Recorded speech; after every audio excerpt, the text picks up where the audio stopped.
کوئی مشین خریدتے ہیں یا الیکٹرانک کا کوئی سامان خریدتے ہیں، مثال کے طور پر آپ فریج خریدتے ہیں، آپ اے سی خریدتے ہیں، آپ موبائل فون خریدتے ہیں، کوئی بھی چیز جب آپ مارکیٹ سے خریدتے ہیں تو اس کے ساتھ آپ کو ایک چھوٹی سی کتاب دی جاتی ہے، ایک چھوٹی سی اس کی ہینڈ بک آپ کو دی جاتی ہے۔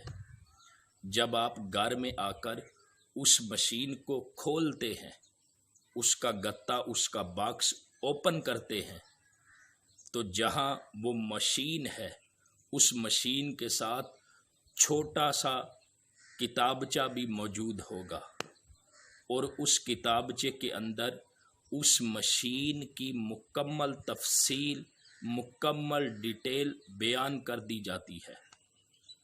اس کتابچے میں اس مشین کو استعمال کس طرح کرنا ہے، اس مشین کی صفائی کس طرح کرنی ہے، اس مشین کی جو ایک ایک پرزہ جات ہیں ان کی مکمل تفصیل آپ کو اس کتابچے میں ملے گی۔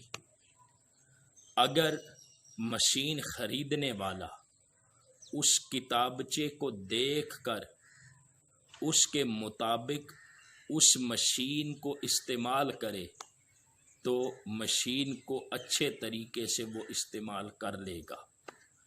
اگر اس کتاب سے وہ رہنمائی نہیں لے گا بلکہ اپنی مرضی سے جو چاہے کرے تو وہ مشین کو احسن طریقے سے استعمال نہیں کر سکے گا، اور نہ ہی اس مشین سے اعلیٰ انداز میں فائدہ اٹھا سکے گا۔ کیوں؟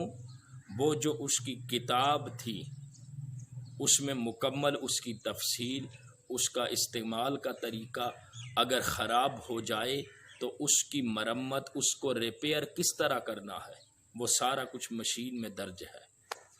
تو اس کتابچے کو دیکھ کر مشین کا اعلیٰ انداز میں استعمال کیا جا سکتا ہے۔ اب دوستان محترم، یہ ایک مثال ہے، اس مثال کو اٹھا کے پھینک دیں۔ اب یہ ایک انسان بھی مشین ہے، اور اس مشین کو اللہ تعالیٰ نے بنایا ہے، اس مشین کو اللہ رب العزت نے بنایا ہے، بلکہ یہ انسان وہ مشین ہے جس نے ساری مشینیں ایجاد کی ہیں۔ تو یہ جو انسان، یہ مشین اللہ نے بنائی ہے، انسان کی تخلیق اللہ رب العزت نے کی ہے۔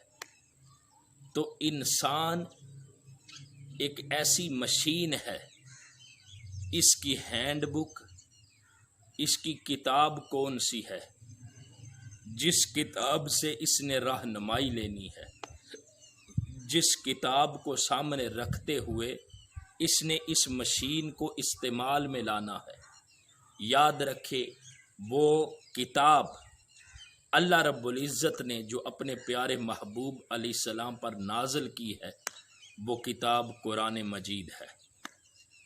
اگر اس مشین سے بندے نے صحیح فائدہ اٹھانا ہے، اس کو صحیح استعمال میں لانا ہے، اس مشین کا، اس انسان کا اگر صفائی اور ستھرائی کا انتظام کرنا ہے تو پھر انسان کو اپنا ہر اٹھنے والا قدم قرآن پاک کی تعلیمات اور احکامات کے مطابق اٹھانا ہوگا، اس لیے کہ اس مشین کی جو ہینڈ بک ہے وہ قرآن مجید ہے۔